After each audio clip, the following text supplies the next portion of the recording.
Hello everyone, welcome to the channel Ravi study IQ GK. और आज के इस वीडियो में मैं डिस्कस करूंगी संपूर्ण 2023 की करंट अफेयर का पार्ट नंबर 13। देखिए, मैं आपके साथ डिस्कस कर रही हूँ करंट अफेयर को और इसमें टॉप मोस्ट 2400 क्वेश्चंस को मैं आपके साथ डिस्कस कर रही हूँ। और उसी सीरीज में पार्ट नंबर 13 ये आज डिस्कस होगा। ये सभी पार्ट्स आपके एग्जाम के पॉइंट ऑफ व्यू से काफ़ी इंपॉर्टेंट है, क्योंकि इनमें सभी सेलेक्टेड और इम्पॉर्टेंट क्वेश्चन ही आपके लिए रखे गए हैं। तो एग्जाम से पहले इन सभी वीडियोस को आपको ज़रूर देखना है और पूरा आपका 2023 का करंट अफेयर वो यहाँ से कवर होने वाला है। तो बिना देरी करे वीडियो को शुरू कर लेते हैं। और आज की हमारी वीडियो का पहला प्रश्न है, भारत की तीसरी महिला ग्रैंड मास्टर ये कौन बनी है? तो देखिए, भारत की तीसरी महिला ग्रैंड मास्टर की बात करें तो ये बनी है वैशाली रमेश बाबू। तो ऑप्शन नंबर बी ये आपका यहाँ पर सही हो जाएगा कि भारत की तीसरी महिला ग्रैंड मास्टर ये है वैशाली रमेश बाबू।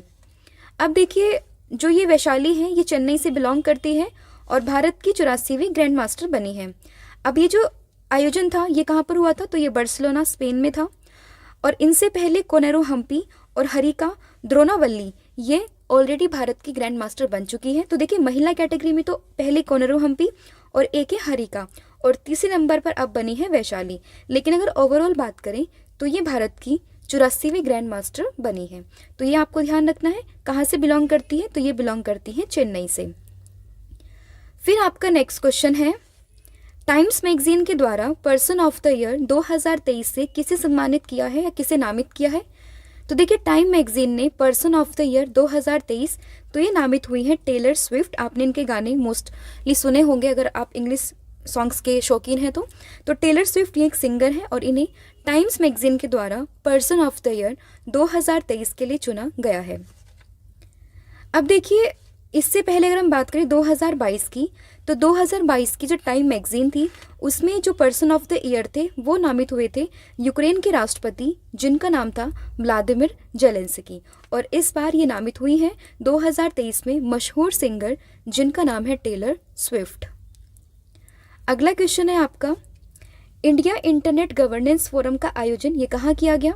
तो देखिए, इंडिया इंटरनेट गवर्नेंस फोरम का आयोजन ये हुआ है नई दिल्ली में। तो ऑप्शन नंबर जो बी है वो इस क्वेश्चन का आपको ध्यान रखना है।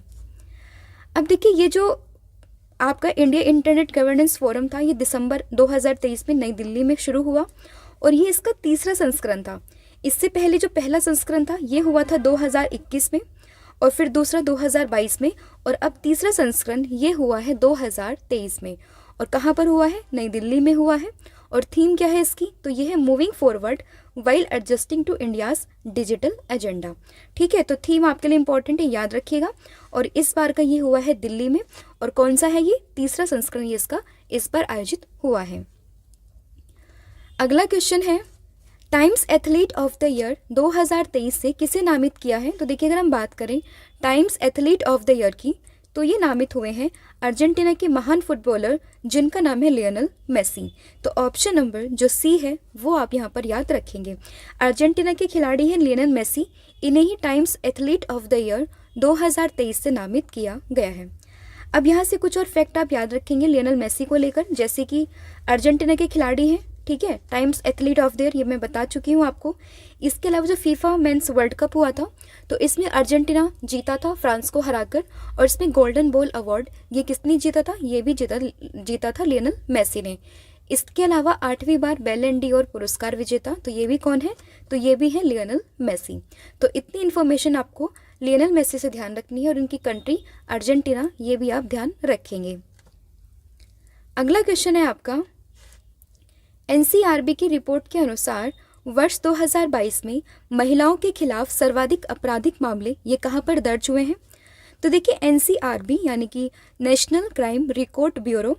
तो देखिए, ये रिकॉर्ड जो ब्यूरो है ये हर साल क्या होता है कि अपनी रिपोर्ट को पब्लिश करता है और बताता है कि कौन से स्टेट में, कौन से यूटी में कहाँ पे कितना क्राइम हुआ है। तो जो 2022 की अगर हम बात करें तो उसके अकॉर्डिंग जो NCERB की रिपोर्ट है, NCRB की रिपोर्ट ये कहती है कि सबसे ज़्यादा जो महिलाओं के खिलाफ आपराधिक मामले दर्ज हुए हैं तो वो हुए हैं दिल्ली में। तो ऑप्शन नंबर जो सी है वो आप यहाँ पर याद रखेंगे कि दिल्ली में सबसे ज़्यादा महिलाओं के खिलाफ आपराधिक मामले ये दर्ज हुए हैं। अब देखिए एनसीआरबी की बात आई है तो फुल फॉर्म मैं आपको बता चुकी हूँ, जो कि है नेशनल क्राइम रिकॉर्ड ब्यूरो। स्थापना हुई थी 11 मार्च 1986 में। मुख्यालय तो ये है दिल्ली में। और इसके अलावा मैं आपको बता चुकी हूँ कि दिल्ली जो है महिलाओं के खिलाफ होने वाले अपराधों में टॉप पर है। अगर हम बात करें सबसे ज़्यादा हत्या की दर तो ये है यूपी में यानी कि उत्तर प्रदेश में। और सबसे सुरक्षित शहर तो ये है आपका वेस्ट बंगाल में कोलकाता। अगला क्वेश्चन है आपका, COP28 में किस राज्य को वनीकरण प्रयासों के लिए अंतर्राष्ट्रीय सम्मान दिया गया?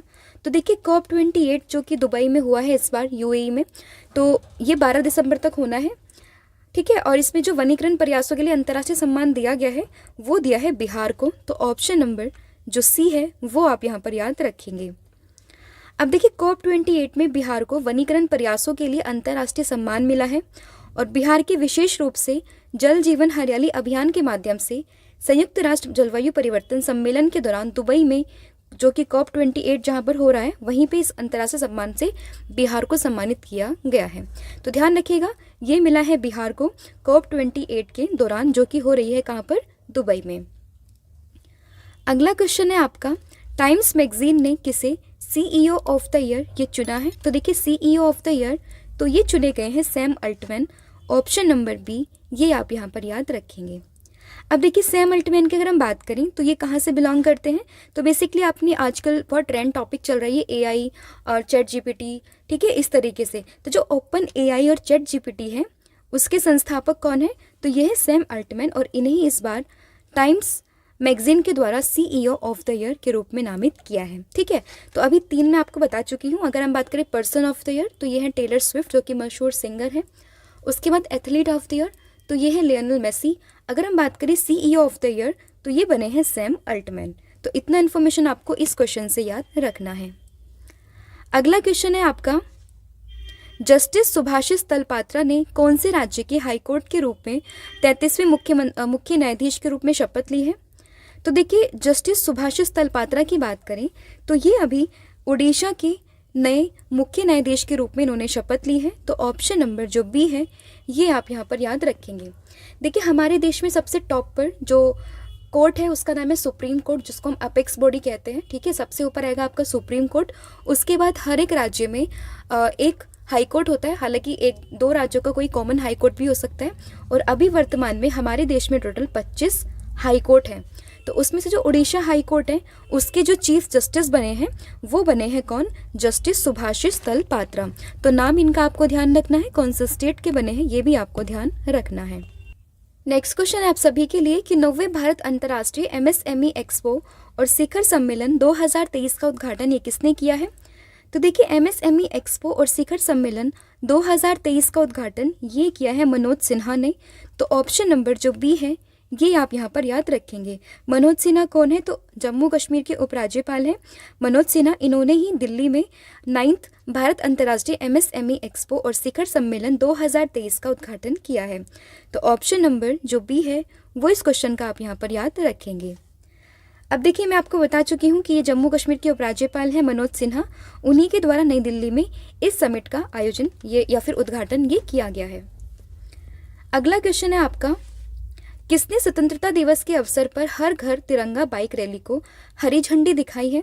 तो देखिए स्वतंत्रता दिवस जो कि मनता है 15 अगस्त को, तो उसमें हर घर तिरंगा बाइक रैली को हरी झंडी दिखाई है जगदीप धनखड़ जी ने, जो कि हमारे देश के उपराष्ट्रपति हैं। तो ऑप्शन नंबर जो सी है ये आप यहाँ पर याद रखेंगे।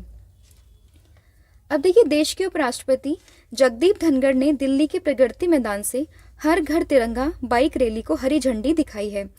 आज़ादी का अमृत महोत्सव के तहत 13 से 15 अगस्त तक पूरे देश में हर घर तिरंगा ये मनाया गया है। अगला क्वेश्चन है, India council of forestry research and education की पहली महिला महानिदेशक ये किसे नियुक्त किया गया है? तो देखिए India council of forestry research and education की पहली महिला महानिदेशक तो ये नियुक्त हुई है कंचन देवी। ऑप्शन नंबर जो सी है ये आपका यहाँ पर सही हो जाएगा। देखिए 1 दिसंबर 2023 को कंचन देवी को Indian council of forestry research and education का डायरेक्टर जनरल नियुक्त किया है।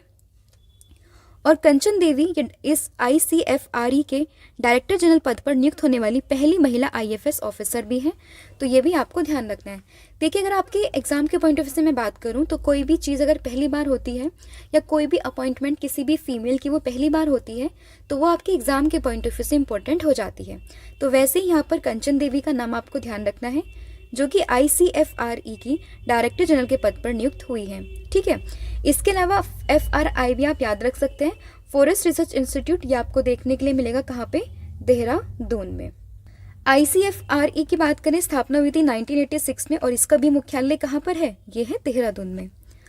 अगला क्वेश्चन है, निम्न में से भारतीय मूल के कौन टेस्ला के नए CFO बने हैं। तो देखिए, टेस्ला के नए CFO की बात करें तो ये बने हैं वैभव तनेजा। ऑप्शन नंबर बी, ये आप यहाँ पर याद रखेंगे। देखिए, कंपनी ने भारतीय मूल के वैभव तनेजा को अपना चीफ फाइनेंशियल ऑफिसर बनाने का ऐलान किया है और टेस्ला की CFO जो है चाचरी किरखोन ने 4 साल की भूमिका के बाद में इस पद को छोड़ दिया है और उनका स्थान अब लेंगे वैभव तनेजा, जो कि भारतीय मूल के हैं। अगला क्वेश्चन है, सशस्त्र सेना झंडा दिवस ये कब मनाते हैं। तो देखिए, सशस्त्र सेना झंडा दिवस की अगर हम बात करें तो ये बनता है 7 दिसंबर को। ऑप्शन नंबर ए, ये आप यहाँ पर याद रखेंगे। इसका उद्देश्य क्या होता है, तो देखिए, शहीदों और वर्दी में पुरुषों का सम्मान देना, ये इसका बेसिक उद्देश्य होता है। और सशस्त्र सेना झंडा दिवस कहीं या फिर सिंपल झंडा दिवस, तो ये भारतीय सशस्त्र सेनाओं के जवानों के कल्याण के लिए भारत की जनता से धन संग्रह के प्रति समर्पित एक दिन है। यह 1949 से 7 दिसंबर तक भारत में मनाए जाने वाला उत्सव है। ठीक है, मतलब 1949 से इसकी शुरुआत हुई है, ये ध्यान रखिएगा। अगला क्वेश्चन है आपका, केंद्र सरकार ने CRPF के महानिदेशक यानी कि DG का अतिरिक्त प्रभार ये किसे सौंपा है। तो देखिए, अगर हम बात करें CRPF के महानिदेशक यानी कि डायरेक्टर जनरल ऑफ CRPF, तो ये बने हैं कौन, अनीश दयाल सिंह।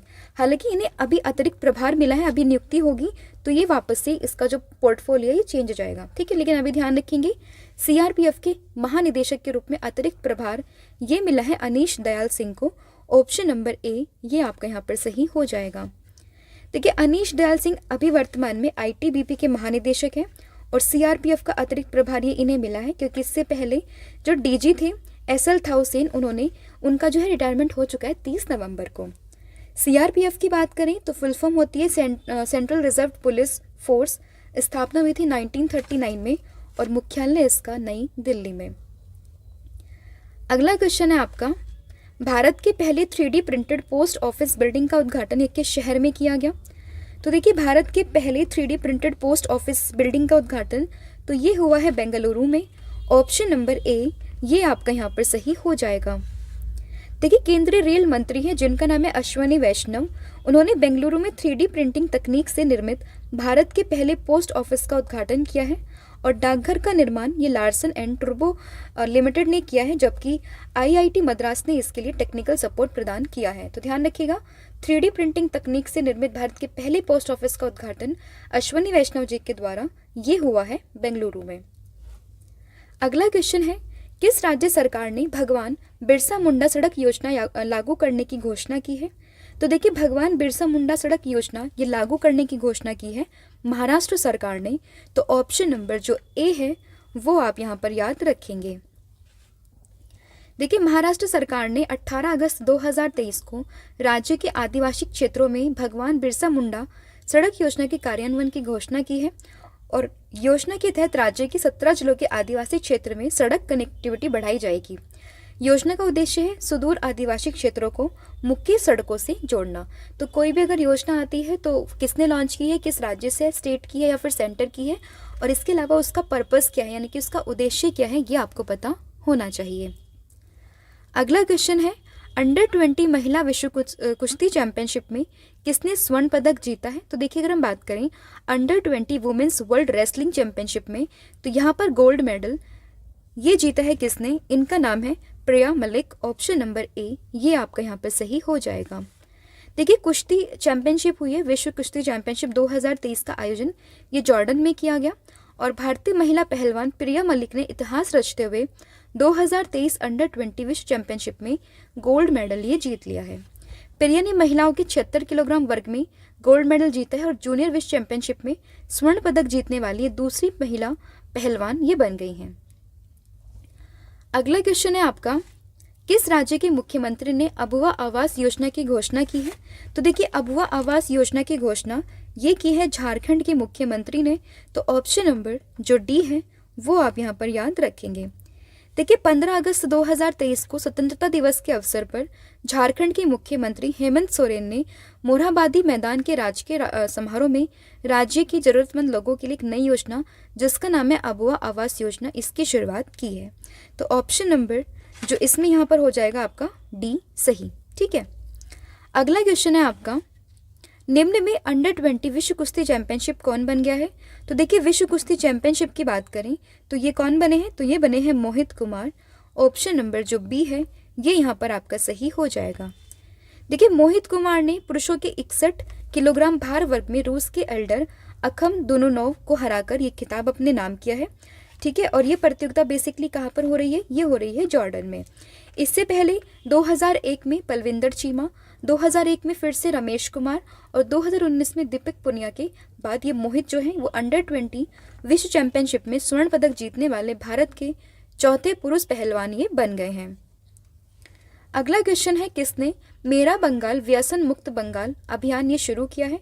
तो देखिए, मेरा बंगाल व्यसन मुक्त बंगाल अभियान ये शुरू किया है किसने? द्रौपदी मुर्मू। तो ऑप्शन नंबर जो सी है ये आपका यहाँ पर सही हो जाएगा कि द्रौपदी मुर्मू के द्वारा मेरा बंगाल व्यसन मुक्त बंगाल इस अभियान की शुरुआत की गई है। अब देखिए, राष्ट्रपति श्रीमती द्रौपदी मुर्मू ने 17 अगस्त 2023 को कोलकाता में ब्रह्मा कुमारियों के द्वारा आयोजित नशा मुक्त भारत अभियान के तहत मेरा बंगाल व्यसन मुक्त बंगाल अभियान का शुभारंभ ये किया है। फिर भारत अंतर्राष्ट्रीय विज्ञान महोत्सव 2023 का आयोजन ये कहाँ किया गया? तो देखिए, भारत अंतर्राष्ट्रीय विज्ञान महोत्सव 2023 का आयोजन ये हुआ है कहाँ पर? तो ये हुआ है फरीदाबाद में। ऑप्शन नंबर सी ये आपका यहाँ पर सही हो जाएगा। फरीदाबाद कहाँ है? तो ये है आपका हरियाणा में। तो वहीं पर हुआ है भारत अंतर्राष्ट्रीय विज्ञान महोत्सव यानी कि इंडिया इंटरनेशनल साइंस फेस्टिवल 2023 का उद्घाटन। अब देखिए, वर्तमान संस्करण का जो विषय है वो है अमृतकाल में विज्ञान और प्रौद्योगिकी सार्वजनिक लोक समर्पण। और ये जो महोत्सव हुआ है वो 9वें संस्करण का था जो कि 17 से 20 जनवरी 2024 तक हरियाणा के फरीदाबाद में आयोजित किया जाएगा। फिर voice of global south summit के दूसरे संस्करण की मेजबानी ये किस देश ने की है? तो देखिए, voice of global south summit के दूसरे संस्करण की मेजबानी तो ये की है भारत ने। ऑप्शन नंबर जो बी है ये आप यहाँ पर याद रखेंगे। देखिए, voice of global south summit के दूसरे संस्करण का आयोजन ये भारत की मेजबानी में किया गया। इसके अलावा भारत ने अभी G20 का भी जो है होस्ट किया था और इसके अलावा वर्ल्ड कप भी भारत में ही हुए थे। ठीक है, और जो ये आपका रायसीना डायलॉग था ये नई दिल्ली में हुआ था, ये आप ध्यान रखेंगे। और G20 अब G21 हो चुका है क्योंकि अफ्रीकन यूनियन इसमें ऐड हो चुका है। अगला क्वेश्चन है, डीपा यानी कि डिजिटल इंफ्रास्ट्रक्चर प्रोवाइडर एसोसिएशन की अध्यक्ष ये किसे नियुक्त किया गया है? तो देखिए, डीपा यानी कि डिजिटल इंफ्रास्ट्रक्चर प्रोवाइडर एसोसिएशन का अध्यक्ष ये नियुक्त हुए हैं धनंजय जोशी। तो ऑप्शन नंबर जो बी है ये आप यहाँ पर याद रखेंगे। देखिए, धनंजय जोशी को डिजिटल इंफ्रास्ट्रक्चर प्रोवाइडर एसोसिएशन के अध्यक्ष के रूप में नियुक्त किया गया। और धनंजय जोशी जो है वो वर्तमान में एक प्रमुख भारतीय दूरसंचार कंपनी समेत डिजिटल के प्रबंध निदेशक और सीईओ के रूप में कार्य करते हैं। अगला क्वेश्चन है, ऐतिहासिक धार्मिक स्थलों के विकास के लिए वंदना योजना ये कहाँ शुरू की गई है? तो देखिए, वंदना योजना की बात करें तो इसकी शुरुआत ये हुई है उत्तर प्रदेश में। तो ऑप्शन नंबर जो सी है वो आप यहाँ पर याद रखेंगे। देखिए, इसका पर्पस क्या था? तो पहले मैं आपको बता दूं कि 10 अक्टूबर 2023 को मुख्यमंत्री योगी आदित्यनाथ जी की अध्यक्षता में कैबिनेट की बैठक में शहरी निकायों में स्थित सांस्कृतिक, पौराणिक, ऐतिहासिक और धार्मिक स्थलों के विकास के लिए बंधन योजना की स्वीकृति दी गई है। तो उद्देश्य आपको समझ में आया, विकास करना है किस चीज़ का? सांस्कृतिक, पौराणिक, ऐतिहासिक और धार्मिक स्थलों का। और कहाँ पर हुआ है? यूपी में हुआ है। और योजना का नाम तो यह है वंदन योजना। फिर है मिस अर्थ इंडिया 2023 का खिताब ये किसने जीता है? तो मिस अर्थ इंडिया 2023 का खिताब ये जीता है प्रियंश सेन ने। ऑप्शन नंबर बी ये आप यहाँ पर याद रखेंगे।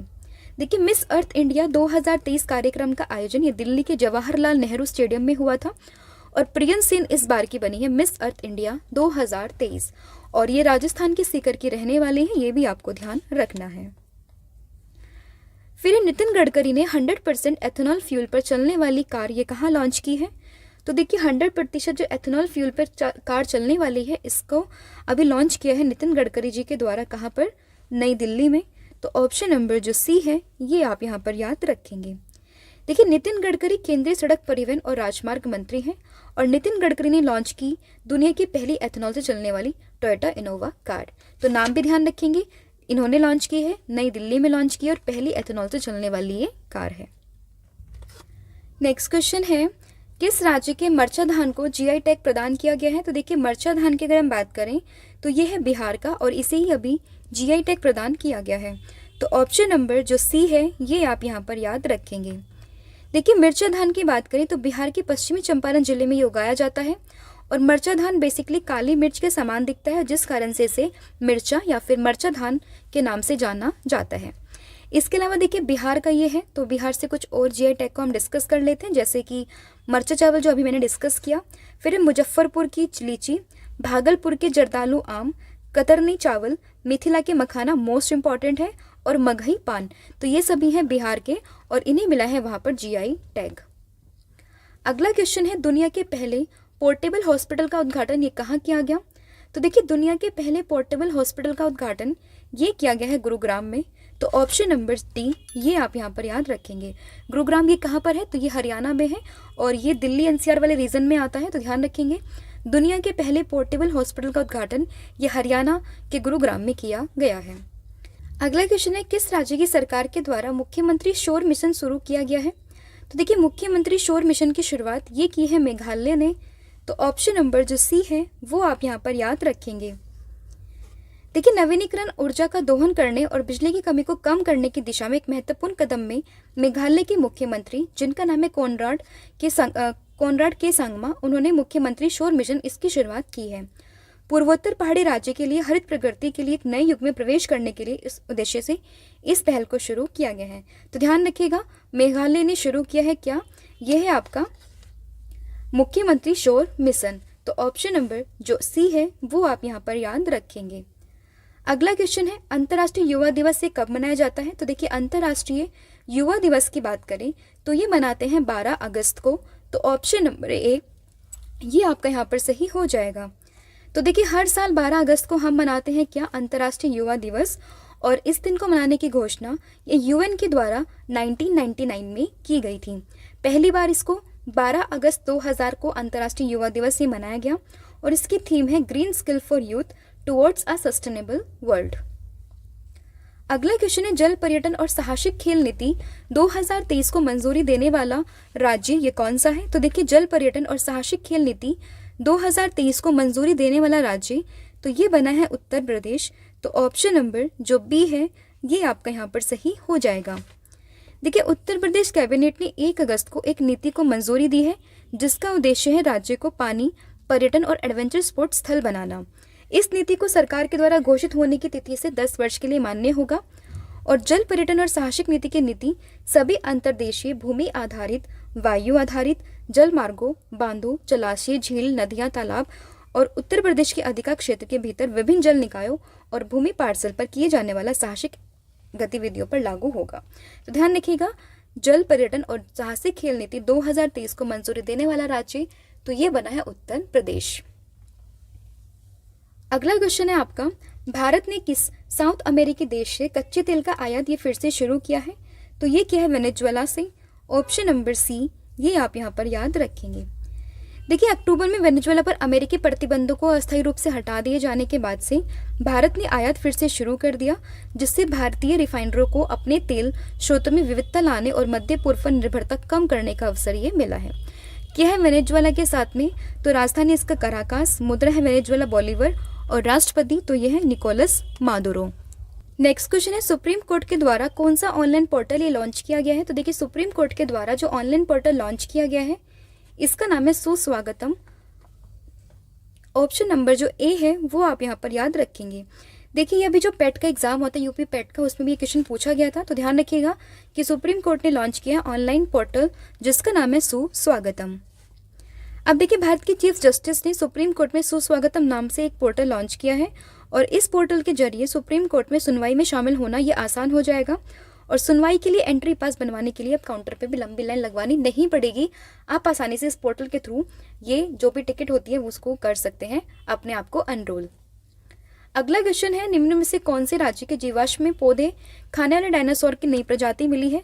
तो देखिए, जीवाश्मों में पौधे खाने वाले डायनासोर की प्रजाति ये मिली है राजस्थान में। तो ऑप्शन नंबर जो ए है ये आप यहाँ पर याद रखेंगे। देखिए, राजस्थान में स्थित जैसलमेर के जीवाश्म में वैज्ञानिकों को पौधे खाने वाले एक नए डायनासोर प्रजाति मिली है, जिसका नाम वैज्ञानिकों ने थारासोरस इंडिकस रखा है। तो नाम आपको ध्यान रखना है, और ये जीवाश्म मिले हैं राजस्थान में जैसलमेर में। फिर है, गंगा डॉल्फिन को राज्य जलीय जीव ये किसने घोषित किया है? तो देखिए, गंगा डॉल्फिन को राज्य जलीय जीव ये घोषित किया उत्तर प्रदेश सरकार ने। इंपॉर्टेंट क्वेश्चन है, ध्यान रखिएगा। तो ये है आपका यूपी। ऑप्शन नंबर ए ये आपका यहाँ पर सही हो जाएगा कि गंगा डॉल्फिन को अपना राज्य जलीय जीव ये घोषित किया उत्तर प्रदेश की सरकार ने। अब देखिए, उत्तर प्रदेश के मुख्यमंत्री योगी आदित्यनाथ ने इस बात की घोषणा की है। गंगा डॉल्फिन की बात करें तो इसका वैज्ञानिक नाम ये होता है प्लांटानिस्टा जंजाटिका।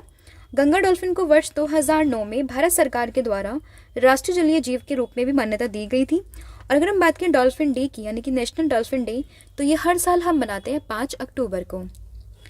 फिर है, एशियाई हॉकी चैंपियनशिप 2023 का फाइनल खिताब ये किस टीम ने जीता है? तो देखिए, एशियाई हॉकी चैंपियनशिप 2023 का फाइनल खिताब ये जीता है भारत ने। तो ऑप्शन नंबर जो ए है वो आप यहाँ पर याद रखेंगे।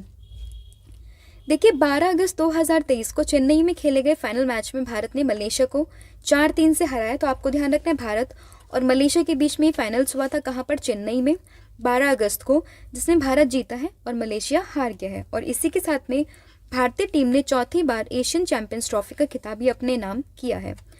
भारतीय टीम सबसे ज़्यादा बार इस टूर्नामेंट को जीतने वाली ये टीम बन चुकी है।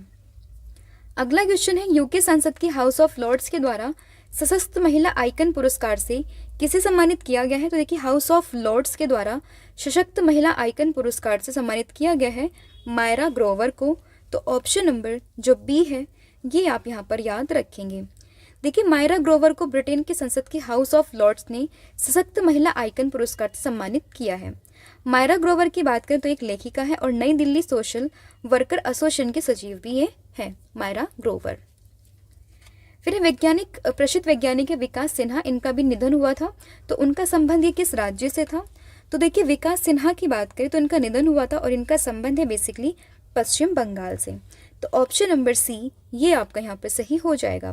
देखिए, शाहनाभी के भौतिकी संस्थान और परिवर्तित ऊर्जा साइक्लोट्रॉन केंद्र के पूर्व निदेशक एवं जाने माने भौतिक शास्त्री विकास सिन्हा, ये 11 अगस्त 2023 को कोलकाता में इनका निधन हो गया था।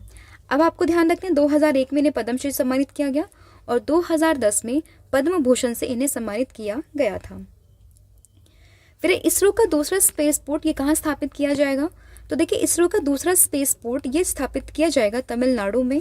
तो ऑप्शन नंबर जो सी है वो आप यहाँ पर याद रखेंगे। अब ये कहाँ पर होगा? तो ये थूथुकुडी तमिलनाडु में स्थापित किया जाएगा। इसरो की बात करें तो फुल फॉर्म होती है इंडियन स्पेस रिसर्च ऑर्गेनाइजेशन। स्थापना हुई थी 1969 में, मुख्यालय इसका बेंगलोर में और अध्यक्ष तो ये एस सोमनाथ। देखिए, अभी हाल ही में इसरो ने काफ़ी स्पेस मिशन अपनी लॉन्च की, जैसे कि चंद्रयान 3 हुआ, आदित्य L1 हुआ, इसके अलावा गगनयान की टेस्टिंग भी की थी। तो सब सक्सेसफुली हुआ भी है। आप हमारे चैनल पर विजिट कीजिएगा, फिर डायरेक्टली गूगल पर टाइप कीजिएगा चंद्रयान बाय रवि सर या फिर Aditya L1 bye Ravi sir. तो आपको पूरी इन्फॉर्मेशन रिगार्डिंग दीज टॉपिक ये आपको इजिली अवेलेबल हो जाएगी। तो इन वीडियोज़ को भी आप ज़रूर देखिएगा। फिर आपका अगला क्वेश्चन है, मोहम्मद हबीब का हैदराबाद में निधन हो गया, उनका संबंध किससे था? तो देखिए, मोहम्मद हबीब का भी हैदराबाद में निधन हुआ है और उनका संबंध था बेसिकली फुटबॉल से। तो ऑप्शन नंबर बी ये आप यहाँ पर याद रखेंगे। देखिए, मोहम्मद हबीब की बात करें तो भारत के पूर्व फुटबॉल कप्तान थे, जिनका 74 वर्ष की आयु में 15 अगस्त 2023 को हैदराबाद में निधन हो गया। मोहम्मद हबीब ये 1970 में बैंकॉक में एशियाई खेलों में कांस्य पदक जीतने वाली टीम का हिस्सा थे। उन्होंने 35 अंतर्राष्ट्रीय मैचों में देश का प्रतिनिधित्व किया और 11 गोल जो है वो अपने नाम किए हैं। फिर है CSIR NBRI ने कमल यानी कि लोटस की कौन सी किस्म ये लॉन्च की है? तो इन्होंने अभी कमल की जो एक किस्म लॉन्च की है वो की है नमो 108। तो ऑप्शन नंबर सी ये आपका यहाँ पर सही हो जाएगा। देखिए जैसे कि लोटस यानी कि कमल, ये हमारा राष्ट्रीय फूल है, तो इसकी जो है एक नई किस्म लॉन्च की है जिसका नाम है नमो 108, जिसमें आपको 108 पंखुड़ियाँ ये देखने के लिए मिलेगी। इसको लॉन्च किया है लखनऊ में, और ये पौधा मणिपुर के पौधों से विकसित किया गया। CSIR और NBRI ने साथ में किया। तो CSIR यानी कि council of scientific and industrial research, और NBRI की बात करें तो ये है नेशनल बोटेनिकल रिसर्च इंस्टीट्यूट। अगला क्वेश्चन है, उत्तर प्रदेश का पहला सोलर सिटी ये कौन बनने जा रहा है? तो देखिए उत्तर प्रदेश का पहला सोलर सिटी तो ये बनने जा रहा है अयोध्या। तो ऑप्शन नंबर जो बी है ये आप यहाँ पर याद रखेंगे। तो ये होगा आपका उत्तर प्रदेश का पहला सौर शहर।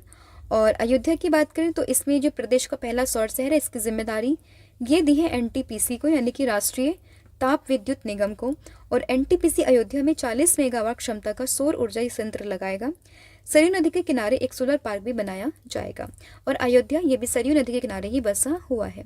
अब देखिए ये तो है यूपी का पहला सोलर शहर, लेकिन अगर हम बात करें सोलर सिटी ऑफ इंडिया तो ये है आपका मध्य प्रदेश का सांची। तो ये भी आपको ध्यान रखना है। अगला क्वेश्चन है आपका, केंद्रीय कैबिनेट ने कितने करोड़ रुपए के परिव्यय के साथ में डिजिटल इंडिया प्रोजेक्ट के विस्तार को मंजूरी दी है? तो देखिए डिजिटल इंडिया प्रोजेक्ट की बात करें तो इसके विस्तार के लिए केंद्र सरकार ने या फिर केंद्रीय कैबिनेट ने 14,903 करोड़ रुपए के विस्तार को मंजूरी दी है। तो ऑप्शन नंबर जो सी है ये आपका यहाँ पर सही हो जाएगा, 14,903 करोड़ रुपए। देखिए डिजिटल इंडिया प्रोजेक्ट के तहत में राष्ट्रीय सुपर कंप्यूटिंग मिशन के तहत 9 और सुपर कंप्यूटर ये जोड़े जाएंगे, और इसके तहत 18 सुपर कंप्यूटर पहले स्थापित किए जा चुके हैं। डिजिटल इंडिया कार्यक्रम का शुभारंभ ये 1 जुलाई 2015 को किया गया था। तो ये भी आपको ध्यान रखना है। फिर सखाराव पुरस्कार 2023 के विजेता का नाम। तो देखिए सखाराव पुरस्कार की बात करें 2023 में तो ये मिला है किसको? इनका नाम है जीना महसा अमीनी। तो ऑप्शन नंबर जो डी है ये आपका यहाँ पर सही हो जाएगा। देखिए यूरोपीय संसद के अध्यक्ष है रोबर्टा मेत्सोला, इन्होंने इस अवार्ड की विजेता की घोषणा की है। और मैच 12 वर्ष की महसा अमीनी को 16 सितंबर 2022 को ईरान की धार्मिक पुलिस की हिरासत में मृत्यु हो गई थी। फिर केंद्र सरकार किस केंद्र शासित प्रदेश ने प्रदूषण से निपटने के लिए रियल टाइम सोर्स अपॉर्चनमेंट सुपरसाइट ये लॉन्च की है? तो ये लॉन्च की है नई दिल्ली ने। तो ऑप्शन नंबर ए ये आपका यहाँ पर सही हो जाएगा। देखिए उसको याद करने की तो बेसिक सी आसान सी ट्रिक यही रहती है, अगर किसी भी यूटी की बात करो उसमें प्रदूषण का जिक्र हो तो ये मोस्ट ऑफ द टाइम आता है क्या? नई दिल्ली। तो इसलिए ऑप्शन नंबर ए ये आपका यहाँ पर सही हो जाएगा। और ये जो दिल्ली प्रदूषण नियंत्रण समिति IIT दिल्ली, IIT कानपुर और टेरी का एक संयुक्त उद्यम है। तो ये भी आपको ध्यान रखना है। फिर विभाजन विभीषिका स्मृति दिवस ये किस दिन मनाया गया? तो विभाजन विभीषिका स्मृति दिवस तो ये मना है 14 अगस्त को। तो ऑप्शन नंबर बी ये आप यहाँ पर याद रखेंगे। देखिए विभाजन विभीषिका स्मरण दिवस एक वार्षिक राष्ट्रीय स्मृति दिवस है जो 1947 में भारत के विभाजन के दौरान पीड़ित और लोगों की पीड़ाओं की याद में मनाया जाता है। फिर आपका अगला क्वेश्चन है, भारत निर्वाचन आयोग ने किसे अपना नेशनल आइकन ये नियुक्त किया है? तो देखिए नेशनल आइकन ये नियुक्त हुए हैं ECI के द्वारा Rajkummar Rao. Option number B. अब देखिए भारत निर्वाचन आयोग की बात करें, स्थापना हुई थी 25 जनवरी 1950 में। मुख्यालय है दिल्ली में। अध्यक्ष है राजीव कुमार और पहले अध्यक्ष है सुकुमार सेन। फिर है लद्दाख का पहला जैव विविधता विरासत स्थल ये किसे घोषित किया है? तो ये क्या है? यायात्सो झील को। तो ऑप्शन नंबर जो डी है ये आपका यहाँ पर सही हो जाएगा। देखिए यायात्सो झील की बात करें तो लद्दाख में 4,820 मीटर की ऊंचाई पर यह स्थित है, जिसे पक्षियों के स्वर्ग के रूप में जाना जाता है। यह पक्षी एवं जानवर जैसे कि बार हेडेड कूंज, काली गर्दन वाले सारस उगए या फिर ब्राह्मणी बत्तख के लिए घोंसला निर्माण स्थल है। हाल ही में यायात्सो झील को जैव विविधता अधिनियम के तहत लद्दाख का पहला जैव विविधता विरासत स्थल भी घोषित किया है। तो ये भी आप ध्यान रखेंगे। अगला क्वेश्चन है, किस देश के पूर्व राष्ट्रपति जिनका नाम था परवेज मुशर्रफ इनका निधन हो गया? तो देखिए परवेज मुशर्रफ की बात करें तो ये थे पाकिस्तान के पूर्व राष्ट्रपति। तो ऑप्शन नंबर जो सी है ये आप यहाँ पर याद रखेंगे। देखिए पाकिस्तान के पूर्व राष्ट्रपति थे जिनका 79 वर्ष की आयु में निधन हो गया, और ये पाकिस्तानी सेना के जनरल भी थे। उनका जन्म 1943 में दिल्ली में हुआ था, और उन्हें पूर्व प्रधानमंत्री बेनजीर भुट्टो हत्याकांड और लाल मस्जिद के मौलवी की हत्या के मामले में भगोड़ा भी घोषित किया गया था। फिर हरियाणा के नए DGP यानी कि डायरेक्टर जनरल ऑफ पुलिस के रूप में किसे नियुक्त किया गया है? तो देखिए हरियाणा के नए DGP तो ये कौन बने थे? ये बने शत्रुजीत सिंह कपूर। तो ऑप्शन नंबर ए ये आपका यहाँ पर सही हो जाएगा। देखिए शत्रुजीत सिंह कपूर को हरियाणा का पुलिस महानिदेशक नियुक्त किया है और शत्रुजीत सिंह कपूर ये जो है 1990 बैच के आईपीएस अधिकारी हैं और इससे पहले हरियाणा के पुलिस महानिदेशक के रूप में पीके अग्रवाल थे और अब इनकी जगह लेंगे कौन? शत्रुजीत सिंह कपूर। अब देखिए हमारी दो पीडीएफ है, एक है आपकी पॉलिटी की जिसमें 5000 से ज़्यादा क्वेश्चंस आपको देखने के लिए मिलेंगे और साथ ही में करंट अफेयर की पीडीएफ है, इसमें लास्ट 10 महीने का पूरा कंपाइलेशन ये आपको देखने के लिए मिलेगा। आप इनको चेक कर सकते हैं, लिंक आपको डिस्क्रिप्शन में मिल जाएगी। अदरवाइज आप हमारी वेबसाइट जिसका नाम है www.ravibooks.pdf.com यहाँ पर जाकर चेक कर सकते हैं। अगला क्वेश्चन है आपका, अंतर्राष्ट्रीय बालिका दिवस ये कब मनाया गया है? तो देखिए अंतर्राष्ट्रीय बालिका दिवस की बात करें तो ये मनाया गया है 11 अक्टूबर को। तो ऑप्शन नंबर जो सी है ये आपका यहाँ पर सही हो जाएगा। हर साल 11 अक्टूबर को हम मनाते हैं अंतर्राष्ट्रीय बालिका दिवस।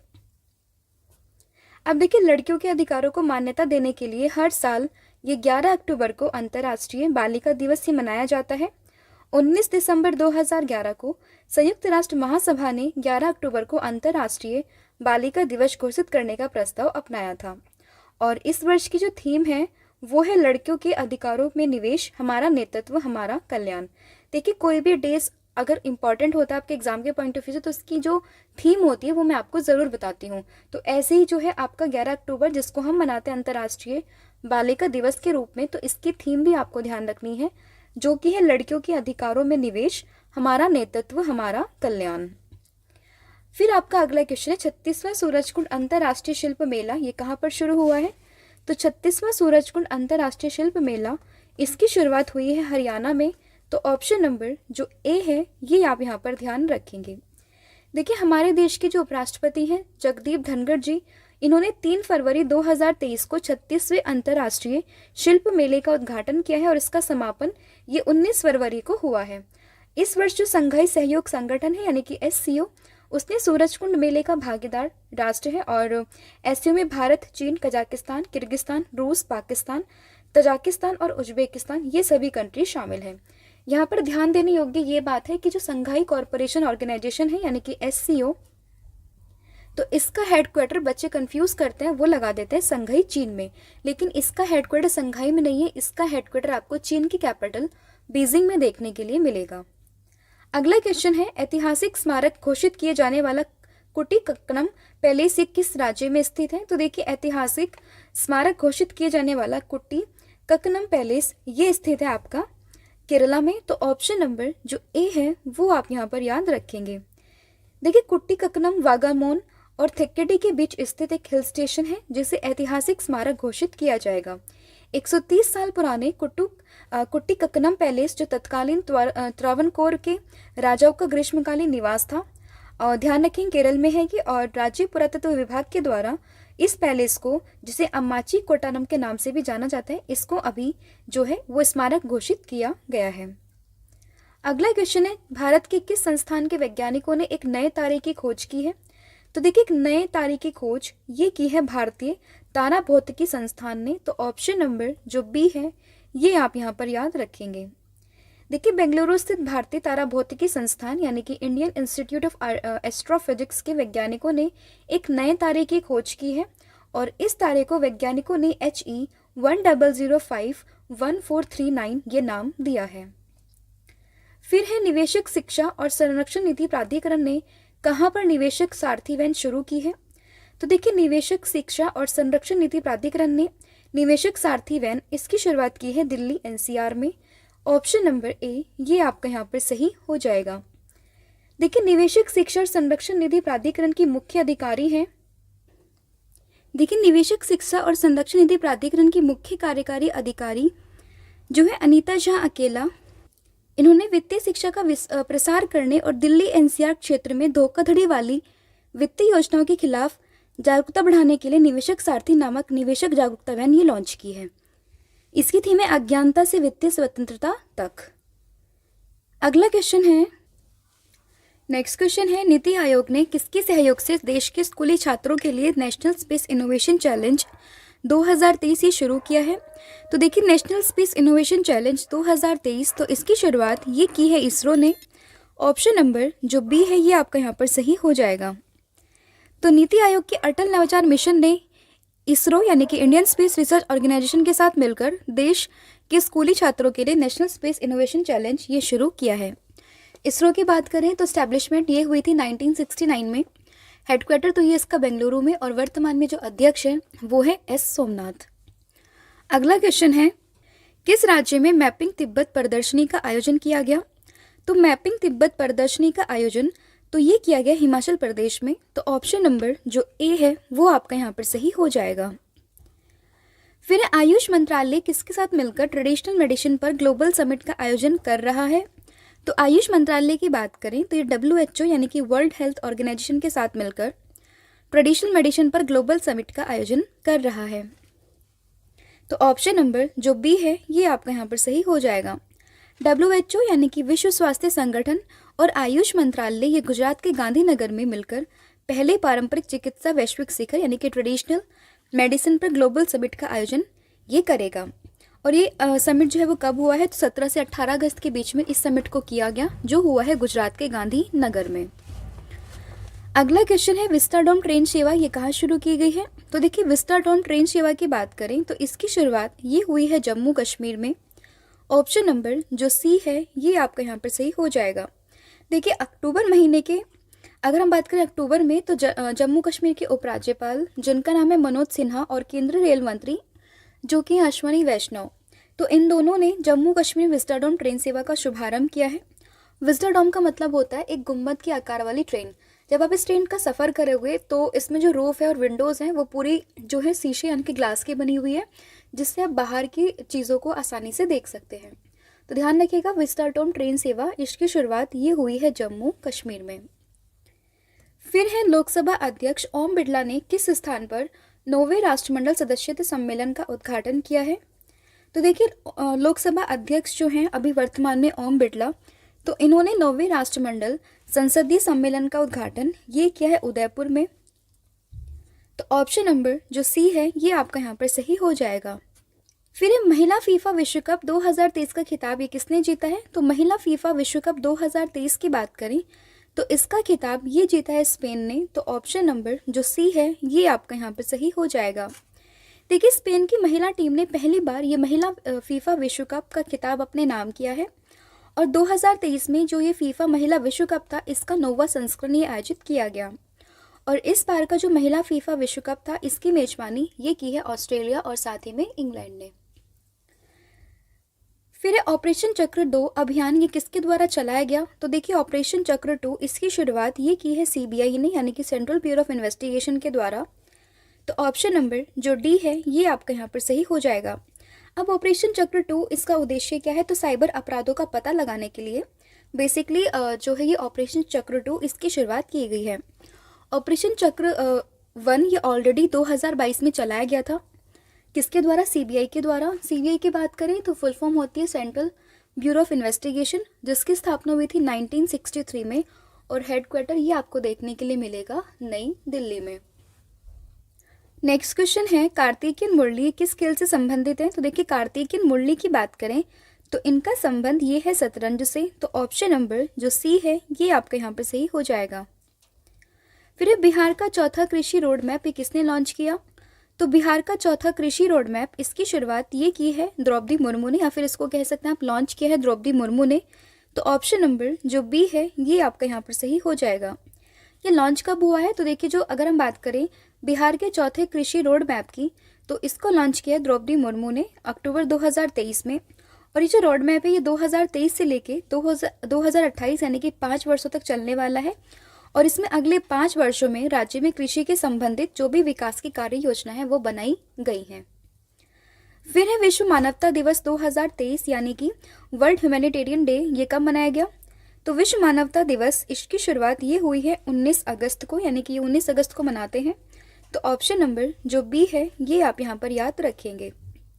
फिर भारतीय नौसेना के द्वारा मिलन 2024 अभ्यास, इसका आयोजन ये कहाँ किया जाएगा?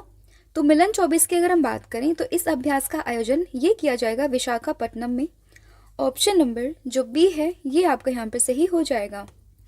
अब देखिए, ये क्या है भारतीय नौसेना ने? तो भारतीय नौसेना यानी कि इंडियन नेवी की बात करें तो स्थापना ये हुई थी 1950 में। मुख्यालय तो ये है दिल्ली में। अगर हम बात करें इसके वर्तमान प्रमुख तो ये आर हरि कुमार। और नौसेना दिवस ये हम मनाते हैं हर साल 4 दिसंबर को। अगला क्वेश्चन है, भारत का पहला ड्रोन संरक्षण केंद्र ये कहाँ स्थापित किया गया? तो देखिए, भारत का पहला ड्रोन संरक्षण केंद्र, इसकी स्थापना ये हुई है तमिलनाडु में। ऑप्शन नंबर जो बी है ये आपका यहाँ पर सही हो जाएगा। तो देखिए, जो पहला ड्रोन संरक्षण केंद्र है ये स्थापित किया गया है तमिलनाडु में।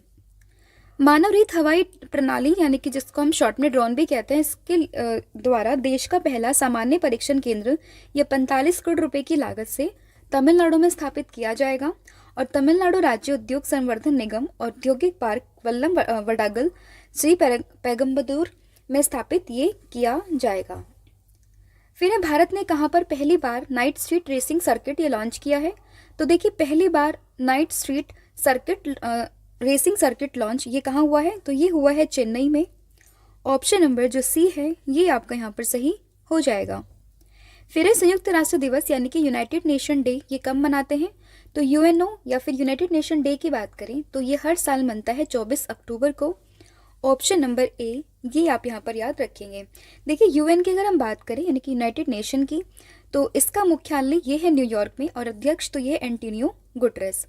अब यूएन बेसिकली इसका काम क्या होता है? तो विश्व में शांति को स्थापित करना। अगर कोई वॉर वगैरह की सिचुएशन होती है तो उस कंडीशन में, तो जैसे विश्व में शांति को स्थापित करना, वॉर की सिचुएशन होती है तो उस कंडीशन में वॉर को होने से प्रिवेंट करना, तो ये सब काम बेसिकली होता है यूएन का। तो ध्यान रखेंगे, सेकेंड वर्ल्ड वॉर के बाद 1945 में जब सेकेंड वर्ल्ड वॉर खत्म हुआ तो उसी के बाद में यूएनओ की स्थापना ये की गई थी। अगला क्वेश्चन है आपका, प्रतिवर्ष विश्व पशु कल्याण दिवस ये कब मनाते हैं? यानी कि वर्ल्ड एनिमल वेलफेयर डे तो ये मनाते हैं 4 अक्टूबर को। ऑप्शन नंबर सी ये आपका यहाँ पर सही हो जाएगा। देखिए, हर साल 4 अक्टूबर को विश्व पशु कल्याण दिवस मनाया जाता है और ये दिन जानवरों के अधिकारों और कल्याण के लिए अंतर्राष्ट्रीय दिवस के रूप में मनाया जाता है। और इस बार की थीम आपको ध्यान रखनी है, इसकी थीम है ग्रेट और स्मॉल लव देम ऑल। फिर आपका अगला क्वेश्चन है, प्रतिवर्ष अंतर्राष्ट्रीय अहिंसा दिवस ये कब मनाते हैं? तो देखिए, नॉन वायलेंस डे की अगर हम बात करें तो ये मनाते हैं 2 अक्टूबर को, जिस दिन जन्मदिन होता है किसका? महात्मा गांधी जी का। और इसी के साथ साथ लाल बहादुर शास्त्री जी की जो जन्मतिथि है वो भी क्या है आपकी? 2 अक्टूबर। यानी कि 2 अक्टूबर को 2 महान जो व्यक्ति हैं हमारे देश के, जो कि है महात्मा गांधी और साथ ही में लाल बहादुर शास्त्री, इनका जन्म दिवस है। और साथ ही में महात्मा गांधी के जन्मदिन पर ही हम मनाते हैं अहिंसा दिवस। तो ऑप्शन नंबर ए ये आपका यहाँ पर सही हो जाएगा। फिर किस राज्य या फिर यूटी के पश्मीना उत्पाद को जीआई टैग ये दिया गया है? तो देखिए, पश्मीना से रिलेटेड कोई भी अगर आपको चीज़ देखने के लिए मिलेगी ये होगी आपकी जम्मू कश्मीर में। तो ध्यान रखिएगा कि पश्मीना के जो प्रोडक्ट हैं इसको जीआई टैग दिया गया है जम्मू कश्मीर के द्वारा। तो ऑप्शन नंबर जो ए है ये आपका यहाँ पर सही हो जाएगा। अब देखिए, बसोहली पश्मीना ये जम्मू कश्मीर के कठुआ जिले का 100 साल से अधिक पुराना पारंपरिक शिल्प है और पश्मीना उत्पादों में पुरुषों और महिलाओं दोनों के लिए शॉल, मफलर, कंबल और टोपियाँ ये सभी शामिल होते हैं। तो ध्यान रखिएगा, बेसिकली अगर पश्मीना से रिलेटेड कोई भी चीज़ होती है तो वो रिलेटेड है जम्मू कश्मीर से और इसे अभी हाल ही में जीआई टैग ये दिया गया है। अगला क्वेश्चन है, नारी शक्ति वंदन अधिनियम ये कौन सा संविधान संशोधन बना है? तो देखिए, नारी शक्ति वंदन अधिनियम ये अभी 106वां संविधान संशोधन बना है। तो ऑप्शन नंबर जो बी है ये आपका यहाँ पर सही हो जाएगा। देखिए, रिसेंटली वुमेन रिजर्वेशन बिल को लेकर जो एक्ट है वो पास हो चुका है और इसी के साथ साथ ये हमारे संविधान का 106वां कॉन्स्टिट्यूशनल अमेंडमेंट ये बन चुका है। तो ध्यान रखिएगा, नारी शक्ति वंदन अधिनियम के नाम से ये पेश हुआ था। तो ऑप्शन नंबर जो बी है ये आपका यहाँ पर सही हो जाएगा। अब देखिए, एक तो 106वें नंबर का संविधान संशोधन बना है, लेकिन अगर हम बात करें ये विधेयक कौन से नंबर का था? तो विधेयक था ये 128वां। तो ध्यान रखिएगा, लोकसभा और राज्यसभा दोनों ने महिला आरक्षण विधेयक 2023 जिसको हम 128वां संवैधानिक संशोधन विधेयक अथवा या नारी शक्ति वंदन अधिनियम के नाम से जानते हैं उसको पारित कर दिया है। और इसी के साथ साथ अब लोकसभा और साथ ही में राज्य की विधानसभाओं में महिलाओं के लिए 1/3% जो सीटें हैं वो रिजर्व की जाएंगी। और आपको ध्यान रखने की हमारे देश के कानून मंत्री जिनका नाम है अर्जुन राम मेघवाल, उनके द्वारा नारी शक्ति वंदन अधिनियम ये पेश किया गया था और राष्ट्रपति द्रौपदी मुर्मू ने ये जो आरक्षण बिल था इसको 29 सितंबर 2023 को मंजूरी दे दी थी। अगला क्वेश्चन है आपका, बाढ़ का पूर्वानुमान प्रदान करने के लिए मोबाइल ऐप जिसका नाम है फ्लड वॉच, ये किसने लॉन्च किया है? तो देखिए, फ्लड वॉच के नाम से एक मोबाइल ऐप है जिसको लॉन्च किया है केंद्रीय जल आयोग ने। तो ऑप्शन नंबर जो बी है ये आपका यहाँ पर सही हो जाएगा। तो देखिए, केंद्रीय जल आयोग के अध्यक्ष हैं कुशवेंद्र वोहरा। इन्होंने मोबाइल एप्लीकेशन जिसका नाम है फ्लड वॉच ये लॉन्च किया है। और बेसिकली इसका जो पर्पज़ है या फिर उद्देश्य आप कहें तो ये है बाढ़ की स्थिति की जानकारी और पूर्वानुमान प्रदान करना। और इस ऐप की मदद से जो यूज़र्स हैं वो देश में बाढ़ की स्थिति के बारे में ज़रूरी जानकारी हासिल कर सकते हैं। तो ऐप का नाम आपको ध्यान रखना है, ये है आपका फ्लड वॉच जिसको लॉन्च किया है केंद्रीय जल आयोग ने। फिर है भारतीय रिजर्व बैंक ने बैंकों में जमा अनक्लेम्ड डिपॉजिट्स का पता लगाने के लिए कौन सा पोर्टल ये लॉन्च किया है? तो देखिए, रिजर्व बैंक ऑफ इंडिया की बात करें तो इसने जो बैंक में अनक्लेम्ड डिपॉजिट्स पड़ा हुआ है तो उसका पता लगाने के लिए बेसिकली जो पोर्टल लॉन्च किया है तो इसका नाम है उद्यम पोर्टल। तो ऑप्शन नंबर जो बी है ये आपका यहाँ पर सही हो जाएगा। अब देखिए, आरबीआई ने लॉन्च किया तो आरबीआई के बारे में थोड़ी इन्फॉर्मेशन आपको पता होनी चाहिए, जैसे कि इसका हेडक्वार्टर तो ये है मुंबई में और स्थापना ये हुई थी 1935 में। और वर्तमान में जो इसके गवर्नर है तो ये शक्तिकांत दास। और जो ये भी पोर्टल लॉन्च किया गया इसका नाम है उद्गम, जिसका बेसिकली पर्पज़ है अनक्लेम्ड डिपॉजिट्स राशि का पता लगाना। फिर अनाथ बच्चों के लिए योजना बनाने वाला पहला राज्य कौन सा बना है? तो देखिए, जो अनाथ बच्चे होते हैं उनके लिए कोई भी योजना बनाने वाला ये पहला राज्य बना है Himachal Pradesh. Option number C ये आपका यहाँ पर सही हो जाएगा। अब इस योजना का नाम क्या है? तो योजना का नाम है सुख आश्रय योजना। इसके माध्यम से जो अनाथ बच्चे हैं या फिर कोई भी अन्य वंचित वर्गों के जो भी बच्चे हैं उनके जीवन स्तर को सुधारना इस बेसिकली योजना का पर्पज़ है। और साथ ही में उन बच्चों को आर्थिक सुरक्षा भी मिलेगी और वो अपने पैरों पर खड़ा हो सकते हैं। कुछ इस तरीके से उन्हें ट्रेन भी किया जाएगा। तो ध्यान रखिएगा, योजना का नाम है सुख आश्रय योजना, जो किया है हिमाचल प्रदेश गवर्नमेंट ने। फिर है विप्रो ने कहा जनरेटिव एआई पर सेंटर ऑफ एक्सीलेंस ये शुरू किया है? तो देखिए, विप्रो ने एआई पर सेंटर ऑफ एक्सीलेंस इसकी शुरुआत ये की है आईआईटी दिल्ली में। ऑप्शन नंबर जो बी है ये आप यहाँ पर ध्यान रखेंगे। फिर है किसने लड़कियों और लड़कों के बीच में लैंगिक समानता को बढ़ावा देने के लिए क्राइसियो फॉर गुड ये लॉन्च किया है? तो देखिए, क्राइसियो फॉर गुड जिसकी मदद से जो लड़कियों और लड़कों के बीच में जो लैंगिक समानता है उसको बढ़ाने के लिए ये जो मॉड्यूल है इसको लॉन्च किया है किसने? धर्मेंद्र प्रधान ने। तो ऑप्शन नंबर जो सी है ये आपका यहाँ पर सही हो जाएगा। तो केंद्रीय मंत्री धर्मेंद्र प्रधान इन्होंने लड़कियों और लड़कों के बीच में लैंगिक समानता को बढ़ावा देने के लिए इस पोर्टल को लॉन्च किया है। और इस कार्यक्रम का शुभारंभ ये अहमदाबाद के नरेंद्र मोदी स्टेडियम में अंतर्राष्ट्रीय क्रिकेट परिषद यूनिसेफ और भारतीय क्रिकेट कंट्रोल बोर्ड के सहयोग से लॉन्च किया गया है। अगला क्वेश्चन है, फोर्ब्स की विश्व की सर्वश्रेष्ठ नियुक्ति 2023 की सूची में शामिल होने वाला एकमात्र भारतीय लोक उपक्रम ये कौन सा बना है? तो ये बना है एनटीपीसी। तो ऑप्शन नंबर जो डी है ये आपका यहाँ पर सही हो जाएगा। अब देखिए, एनटीपीसी की बात करें तो स्थापना हुई थी 1975 में। मुख्यालय इसका नई दिल्ली में और अध्यक्ष तो ये हैं Gurdeep Singh. Next question is rail link Padma bridge का उद्घाटन ये कहाँ किया गया? तो रेल लिंक पद्मा ब्रिज का उद्घाटन ये किया गया है बांग्लादेश में। तो ऑप्शन नंबर जो डी है ये आप यहाँ पर याद रखेंगे। अब देखिए, बांग्लादेश में इसका उद्घाटन किया गया। तो बांग्लादेश के बारे में अगर हम जानें तो इसकी राजधानी है ढाका, मुद्रा है यहाँ की टका, यहाँ के राष्ट्रपति तो ये मोहम्मद शहाबुद्दीन चुप्पू और प्रधानमंत्री तो ये शेख हसीना। अगला क्वेश्चन है, भारतीय नौसेना ने अभ्यास चक्रवात 2023 का आयोजन ये कहाँ किया है? तो देखिए, चक्रवात 2023 का आयोजन ये हुआ है गोवा में। ऑप्शन नंबर जो डी है ये आप यहाँ पर याद रखेंगे। देखिए, चक्रवात अभ्यास का उद्देश्य है मानवीय संकटों और प्राकृतिक आपदाओं से निपटने के लिए सामूहिक और समन्वित प्रभावी प्रतिक्रिया तंत्र विकसित करना। गोवा में हुआ है। तो गोवा की बात करें, राजधानी है पणजी, मुख्यमंत्री है प्रमोद सावंत और राज्यपाल तो ये श्रीधरन पिल्लई। फिर अनाहत सिंह ने एशियाई चैंपियनशिप में स्वर्ण पदक जीता है, वो किस खेल से जुड़ी हुई है?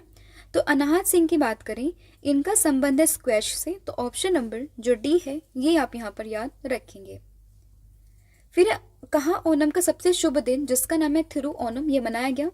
तो ओणम की बात करें तो ये मना है केरला में। तो ऑप्शन नंबर जो सी है ये आप यहाँ पर याद रखेंगे। देखिए, ये त्यौहार बेसिकली भगवान विष्णु के वामन अवतार की जयंती और साथ ही में राजा बलि के स्वागत के लिए मनाया जाता है। तो ओणम ये है आपका केरला में। और अगर हम बात करें थिरु ओणम की, तो ये भी कहाँ पे बनता है, तो ये बनता है आपका केरल में। फिर है वायुसेना में एयर मार्शल बनने वाली दूसरी महिला सैन्य अधिकारी ये कौन बनी है, तो देखिए वायुसेना में एयर मार्शल बनने वाली दूसरी महिला सैन्य अधिकारी तो ये बनी है साधना सक्सेना नायर। तो ऑप्शन नंबर जो बी है ये आप यहाँ पर याद रखेंगे। देखिए भारतीय वायुसेना की वरिष्ठ अधिकारी है, ये बनी है एयर मार्शल रैंक पर पहुंचने वाली दूसरी महिला अधिकारी, और इससे पहले जो महिला अधिकारी बनी थी वो थी पद्मा बंदोपाध्याय। अब देखिए ये क्या है भारतीय वायुसेना ने, तो अगर हम बात करें इसकी स्थापना की तो ये हुई थी 1932 8 अक्टूबर को, इसीलिए 8 अक्टूबर को हम मनाते हैं वायुसेना दिवस। मुख्यालय की बात करें तो यह है दिल्ली में, और अध्यक्ष तो यह है विवेक राम चौधरी। फिर दक्षिण अफ्रीका के किस स्थान पर हाल ही में कोविड-19 महामारी के बाद गांधी वॉक का आयोजन ये हुआ है, तो देखिए गांधी वॉक का आयोजन कोविड-19 महामारी के बाद दक्षिण अफ्रीका में तो ये हुआ है जोहान्सबर्ग में। ऑप्शन नंबर जो ए है ये आप यहाँ पर याद रखेंगे। तो देखिए कोविड-19 महामारी के बाद दक्षिण अफ्रीका के जोहान्सबर्ग में गांधी पद यात्रा का आयोजन किया गया है पहली बार, और ये बेसिकली गांधी वॉक का 35वां संस्करण हुआ है। इसमें पद यात्रा ये हुई है 6 किलोमीटर की, और वर्तमान में जो दक्षिण अफ्रीका के राष्ट्रपति हैं इनका नाम है सिरिल रामफोसा। फिर है भारतीय अंतर्राष्ट्रीय फिल्म महोत्सव 2023 का 54वां संस्करण ये किस स्थान पर आयोजित किया गया, तो देखिए अगर हम बात करें भारतीय अंतर्राष्ट्रीय फिल्म महोत्सव 2023 तो इसका आयोजन हुआ है गोवा में। ऑप्शन नंबर डी ये आप यहाँ पर याद रखेंगे। आयोजनकर्ता कौन है, तो सूचना प्रसारण मंत्रालय ये आयोजन करता है, और केंद्रीय सूचना और प्रसारण मंत्री तो ये अनुराग ठाकुर। फिर किसने अमृत वृक्ष आंदोलन ऐप लॉन्च किया है, तो अमृत वृक्ष आंदोलन ऐप ये लॉन्च किया हेमंत विश्वा शर्मा ने। ऑप्शन नंबर जो डी है ये आप यहाँ पर याद रखेंगे। देखिए असम के जो मुख्यमंत्री है हेमंत विश्वा शर्मा, इन्होंने अमृत वृक्ष आंदोलन ऐप लॉन्च किया, और प्राकृतिक रूप से हिस्सेदारी को बढ़ावा देने और पहल की सफलता सुनिश्चित करने के लिए राज्य सरकार आसानी से पौधे प्रदान करने के लिए वितरण केंद्र स्थापित करेगी। तो ये भी आप ध्यान रखेंगे। और अमृत वृक्ष आंदोलन ये लॉन्च किया है किसने, हेमंत विश्वा शर्मा जो कि असम के मुख्यमंत्री हैं। फिर किस राज्य सरकार ने जस्ट आस्क नाम एआई संचालित चैटबॉक्स ये लॉन्च किया है, तो देखिए जस्ट आस्क के नाम से एआई पावर्ड चैटबॉक्स ये अभी लॉन्च किया है मध्य प्रदेश की सरकार ने। तो ऑप्शन नंबर जो ए है ये आप यहाँ पर याद रखेंगे कि मध्य प्रदेश ने अभी जस्ट आस्क के नाम से एआई पावर्ड चैटबॉक्स इसकी शुरुआत की है। ऑप्शन नंबर ए यहाँ पर आपका सही हो जाएगा। तो देखिए मध्य प्रदेश सरकार ने संयुक्त राष्ट्र जनसंख्या कोष के सहयोग से जस्ट आस्क नामक एआई संचालित चैटबॉक्स से लॉन्च किया है, और इसका प्राथमिक उद्देश्य जो लक्ष्य है वो किशोरों और युवा वयस्कों को लक्षित करते हुए सामाजिक मुद्दे जैसे कि यौन और प्रजनन स्वास्थ्य और साथ में उसके अधिकारों से संबंधित सटीक और आसानी से सुलभ जानकारी प्रदान करना इसका बेसिकली उद्देश्य है। फिर आपका अगला क्वेश्चन है 43वां आसियान शिखर सम्मेलन ये कहाँ पर हुआ है, तो देखिए 43वें नंबर का आसियान समिट तो ये हुआ है जकार्ता में। ऑप्शन नंबर ए ये आपका यहाँ पर सही हो जाएगा। देखिए आसियान की बात करें तो फुल फॉर्म है इसकी association of south east Asian, और इसकी स्थापना ये हुई थी 8 अगस्त 1967 में। कहाँ पर, तो ये हुई थी बैंकॉक थाईलैंड में। अगला क्वेश्चन है आपका हर साल 5 सितंबर को शिक्षक दिवस किसकी जयंती के उपलक्ष्य में मनाते हैं, तो शिक्षक दिवस की बात करें तो ये मनता है डॉक्टर सर्वपल्ली राधाकृष्णन जी की जन्म तिथि पर। तो ऑप्शन नंबर जो सी है ये आपका यहाँ पर सही हो जाएगा। देखिए शिक्षक दिवस के बारे में तो सभी को पता होगा 5 सितंबर को, लेकिन इसकी थीम आपके लिए इंपॉर्टेंट हो जाती है जो कि है teachers at the heart of education recovery. तो थीम आपके लिए इंपॉर्टेंट है जो कि teachers at the heart of education recovery. और हर साल 5 सितंबर को हम मनाते हैं राष्ट्रीय शिक्षक दिवस, जो कि बनता है किसके उपलक्ष्य में, तो जो जयंती होती है डॉक्टर सर्वपल्ली राधाकृष्णन की जयंती पर। अगला क्वेश्चन है वर्ल्ड वेटलिफ्टिंग चैंपियनशिप 2023 का आयोजन कहाँ किया गया, तो वर्ल्ड वेटलिफ्टिंग चैंपियनशिप का आयोजन ये हुआ है रियाद में। ऑप्शन नंबर जो बी है ये आप यहाँ पर याद रखेंगे। तो देखिए सऊदी अरब के रियाद में ये चैंपियनशिप शुरू हुई है, कब से कब तक, 4 सितंबर से लेके 17 सितंबर 2023 तक। फिर है भारत पेट्रोलियम कॉर्पोरेशन लिमिटेड के नए ब्रांड एम्बेसडर कौन बने हैं, तो ये ब्रांड एम्बेसडर बने हैं राहुल द्रविड़। ऑप्शन नंबर जो सी है ये आपका यहाँ पर सही हो जाएगा। देखिए बीपीसीएल की बात करें तो फुल फॉर्म में भारत पेट्रोलियम कॉर्पोरेशन लिमिटेड, स्थापना हुई थी 1952 में, और मुख्यालय तो ये है मुंबई में। अगला क्वेश्चन है आपका सिख एंड मोदी पुस्तक का विमोचन ये किसने किया? तो देखिए सिख और मोदी इस पुस्तक का विमोचन तो ये किया है जेपी नड्डा ने। तो ऑप्शन नंबर जो बी है ये आपका यहाँ पर सही हो जाएगा। फिर भारत की पहली स्वदेशी रूप से विकसित अगली जनरेशन मैग्नेटिक रेजोनेंस इमेजिंग यानी कि एमआरआई ये किसके द्वारा लॉन्च की गई है? तो ये लॉन्च की है डॉक्टर जितेंद्र सिंह ने। तो ऑप्शन नंबर जो सी है ये आप यहाँ पर याद रखेंगे। फिर किस राज्य के मनकुराड आम को भौगोलिक संकेतक यानी कि जीआई टैग ये प्रदान किया गया? तो देखिए ये जो आम है मनकुराड आम ये है आपका गोवा का और इसे अभी मिला है जीआई टैग। तो ऑप्शन नंबर जो बी है ये आपका यहाँ पर सही हो जाएगा। अब देखिए इस आम को मेलकोरोडा, मार्कोडोजा, माकुरांट, कोराडो और गोवा मांगूर के नाम से भी जानते हैं और बेसिकली ये जो नाम है मालकोराडा ये पुर्तगालीज ने दिया था। फिर केंद्रीय पर्यावरण, वन और जलवायु परिवर्तन मंत्रालय ने प्रोजेक्ट टाइगर का किसके साथ विलय कर दिया है? तो देखिए प्रोजेक्ट टाइगर और साथ ही में जो आपका था प्रोजेक्ट एलिफेंट इन दोनों का आपस में मर्ज कर दिया गया है। तो ये ध्यान रखिएगा और इसको अब किस नाम से अधिसूचित किया जाएगा? तो ये होगा project tiger and elephant division. तो ये भी आपको ध्यान रखना है। तो यहाँ पर ऑप्शन नंबर ए ये आपका यहाँ पर सही हो जाएगा। फिर हाउ प्राइम मिनिस्टर डिसाइड इस नामक से जो पुस्तक है इसके लेखक कौन है? तो देखिए हाउ प्राइम मिनिस्टर डिसाइड इस पुस्तक को लिखा है किसने? तो ये लिखा है नीरजा चौधरी ने। ऑप्शन नंबर जो बी है ये आपका यहाँ पर सही हो जाएगा। फिर भारत ने किस वर्ष तक चंद्रमा पर अंतरिक्ष यात्री भेजने का लक्ष्य रखा है? तो देखिए चंद्रमा पर अंतरिक्ष यात्री भेजने का लक्ष्य तो ये रखा है 2040 तक। ऑप्शन नंबर जो बी है ये आपका यहाँ पर सही हो जाएगा। तो देखिए भारत ने 2040 तक चंद्रमा पर एक अंतरिक्ष यात्री भेजने का लक्ष्य रखा है और हालांकि 2035 तक जो है प्रधानमंत्री नरेंद्र मोदी ने अंतरिक्ष विभाग को निर्देश जारी किए हैं कि वो एक अंतरिक्ष स्टेशन की योजना भी यहाँ पर शामिल करेंगे 2035 तक। इसरो की बात करें तो फुल फॉर्म होती है इंडियन स्पेस रिसर्च ऑर्गेनाइजेशन। स्थापना हुई थी 1969 में, मुख्यालय बेंगलोर में और अध्यक्ष तो ये एस सोमनाथ। फिर भारत का पहला तिलापिया पार्वोवायरस ये किस राज्य में देखा गया? तो ये देखा गया है तमिलनाडु में। ऑप्शन नंबर जो बी है ये आप यहाँ पर याद रखेंगे। देखिए भारत में पहली बार तमिलनाडु के रानीपेट जिले के तालाबों में ये वायरस देखा गया और ये वायरस बेसिकली मीठी जल की मछली प्रजाति जो कि तिलापिया में पाया गया है और ये वायरस पहली बार वर्ष 2019 में चीन में देखा गया, उसके बाद 2021 में थाईलैंड में और ये भारत में पाए जाने वाला तीसरा देश, मतलब ये जो वायरस है ये भारत में मिला है और ऐसा ये तीसरा देश बन गया है। फिर सीरिया में भारत के अगले राजदूत के रूप में किसे नियुक्त किया है? तो सीरिया में भारत के अगले राजदूत तो ये बने हैं इरशाद अहमद। ऑप्शन नंबर सी ये आप यहाँ पर याद रखेंगे। फिर उत्तर प्रदेश ने गो हत्या और बाल शोषण मामलों के लिए कौन सा ऑपरेशन ये शुरू किया है? तो गो हत्या और बाल शोषण मामलों के लिए उत्तर प्रदेश सरकार ने शुरू किया है ऑपरेशन कन्विक्शन।